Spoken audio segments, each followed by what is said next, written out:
Hi, this is Al Souza from Kraken Studios. This video is a brief tutorial on how to play the demo so you can get a good feel for the game.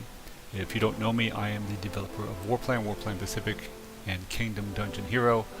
Now I present to you my latest game, which is Total Victory. The demo scenario is Blitzkrieg East. These two scenarios will be included in the game when it's released.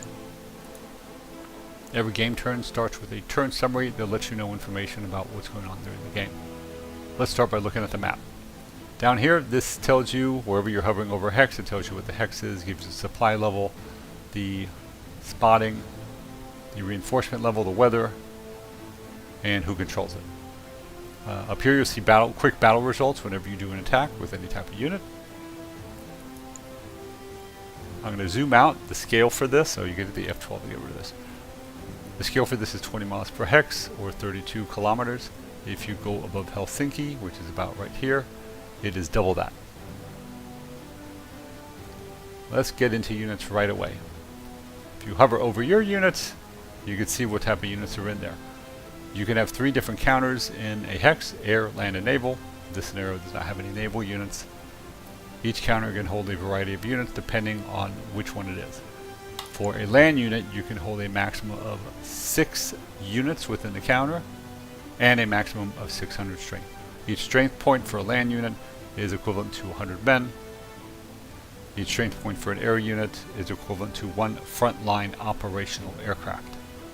You can select units and deselect units when you move as such. Over here I selected 2, and 2 moved when I right clicked. To move a unit, to select a unit, you just left click it. If you want to cycle through a stack, you just keep left clicking it and it'll go through the stack. To move a unit or attack, you right click. There are different ways to attack. You're going to attack one-on-one.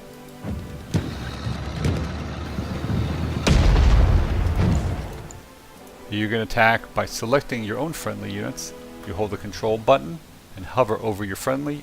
A little plus sign will occur, and you're going to attack the unit. If you want to attack with a bunch of people, you hold the shift, it'll select everyone around the enemy unit, right click to attack, and all of them attack. Attacking costs a movement point. You can keep attacking as long as you got movement points. Air units can attack other units also. Let's find one that has movement points left. You can select the mission up here: attack land, naval, air, or production, and right click. It'll show the unit flew and the interceptors, as you saw a little floaty icon over here, that engage in the battle. As long as your planes have movement points, they can attack a unit. Usually you can take 2 strikes in a turn. All units have 2 basic icons: unit details, which shows you the icon of the unit, ability to expand it, its special ability, and all the information on the unit. It also has the repair icon. If you turn it off, it will not repair regardless of anything else. Air units have 2 modes: sortie and standby. In sortie mode, they automatically fly ground support during land combat on your turn on the enemy. In standby mode, they only fly missions when you select them and right click a target. A fighter has an additional button that toggles if it could fly as a bomber or a fighter. Pretty much every button or icon has a tooltip around it, so if you don't know what something does, just hover over it and it'll tell you. Headquarters, you could set reinforcement levels. Reinforcements work automatically. Units get reinforcements and upgrades as the game goes on. There is no manual increasing a unit's strength or upgrading it. You can set the priority level of the HQ that the units are attached to. Each of these little triangles shows you what units are using which HQ. You can put on high reinforcement, normal, low, or minimal. Minimal does not get any upgrades. The difference is that when resources are assigned to reinforcements, high reinforcement priorities, they get it first before other units. There's also a particular order in the game that units follow. Land units next to enemy units get the highest priority. Land units away from enemy units get the second highest priority. Then air counters, and then naval units. All units have the ability to get specialties. which gives them a little bonus, like Engineer or Winter Combat or Jungle Warfare or Elite for land. Air units have their own section: Ace, Navigator, Coordination for strategic bombing, and Tank Buster. Headquarters have commanders. They have a combat, mobility, and tenacity ability. Combat is a comparison between your commander and the enemy. The higher commander gets a bonus to damage, and the lower commander gets a reduction to damage. Mobility impacts how often the unit retreats. And again, it is also a difference between the two commanders.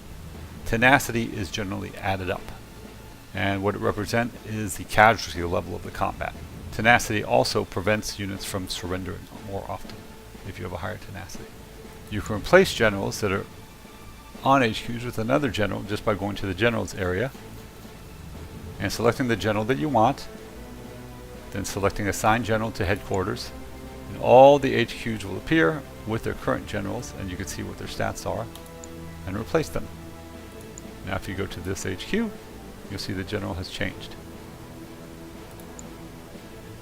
This is the very basics of combat. If you don't want to manually switch out your planes between standby and sortie mode, you can turn this toggle off, use ground support. When this is off,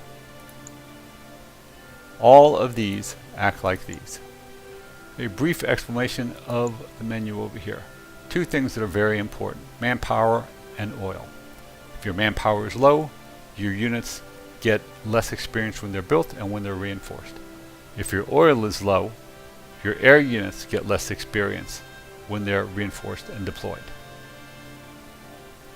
On this side, it shows your oil upkeep, shows your experience for each of the land units, and a new variable called organization. Organization determines how well you attack. Defending, you always defend at 100%. Some nations, like in this demo scenario, the Soviet Union, starts off at a lower organization for attacking. The Germans have a little bit more of a free hand. Down here it shows you your specialty points and how many you gain a turn. Over here it shows your industry. How production works is that ore feeds into the industry, industry feeds into the factory, factories produce factory points, and those points are multiplied by the factory multiple and a strategic resource to give you a total pool over here. You can set as many points you want toward reinforcement. I generally tend to send half, and then the other half are used to build other units. If you have too many points, you could retool a factory. Hold the Alt button down, left click it, select the factory that you want to transform it into. Building units, as long as you have names on the unit list, you can build that unit. Older models, like for example this Panzer II, will upgrade to Panzer III and eventually upgrade to Panzer IV. Once the names are spent here and the unit upgrades, you will not get a Panzer II again on this list. All these names will appear in the next version. Below this, it gives you the statistics on the units and the costs.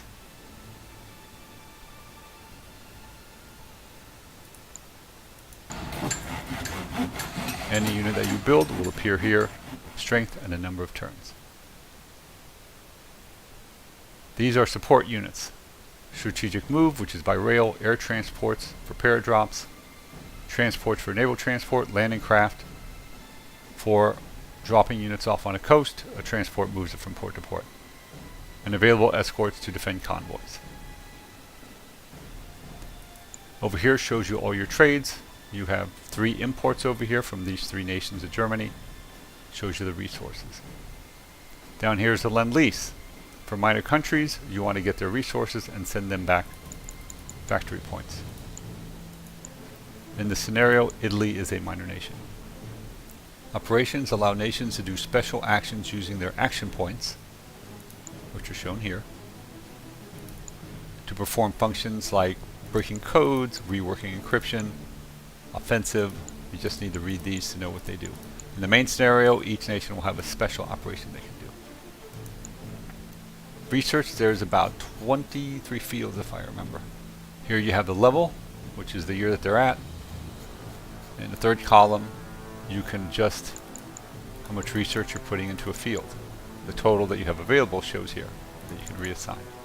This shows how much research is assigned. Every point you put in has diminishing returns on the next point that you put in. Progress shows how far you've gone in this research field. Once you hit the point on the right, the level will go up. This gives you your bonuses Click each one to know what it does. Some of the fields allow you to build newer units. For example, this is the tank field. Right now you have Panzer 2, 3, and 4. Once you hit 1942, you'll get the Tiger. Once you hit 1943, you'll get the Panther and a Panzer Grenadier. What these tanks represent is, say for example, you have a Panzer 4 in the field and it has 150 tanks. It means that a fair chunk that does a majority of the fighting are Panzer 4s, let's say 50 to 60 tanks. But then you have other lesser tanks like Panzer 3s that are the rest of the tanks. So it represents the heaviest tank in the group, but doesn't mean that all of them are.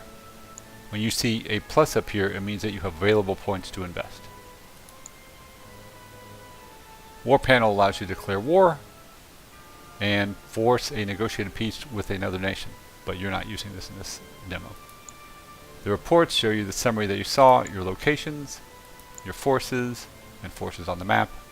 For the enemy, it shows a fog of war, all your individual units, victory conditions, losses, achievements which are not in the game yet, and notes. Battles show you details about what happened in each battle that you fought. You can click on it and it'll take you to the hex. This is the commander screen. This is the deployment screen. When a unit is ready, you highlight it and the hexes will appear that it can be deployed to. Undo, next and previous. If you hold shift, it'll cycle through planes. If you hold control, it'll cycle through ships. Otherwise, it cycles through land. This button over here, if turned off, turns all missions temporarily to standby. If turned on, now it's on, then the unit's function is normal. Control toggle, units toggle over here, supply toggle, higher the number the better. Higher supply allows better recovery for readiness. Readiness is basically supply, morale, endurance, fatigue. Enemy action toggle, show you where the enemy moved and attacked, if they're visible. Weather, production and convoys, victory. You have to control a certain number of victory locations to win the scenario. And hexes. This is the end turn. This is the help files, which give you a very basic summary of how things work. The rule book is here. Settings. I like using arrow keys in my game. Some people like using the A, S, D, W keys, and you can switch them over here. Here you can switch out the settings for music and sound. There's also the option to switch to silhouettes. The game defaults at naval and air unit silhouettes. Save and exit. So this gives you a very basic tutorial on how to play the demo and get a feel for the game. If you have any questions, go to the Steam forum and ask for my help.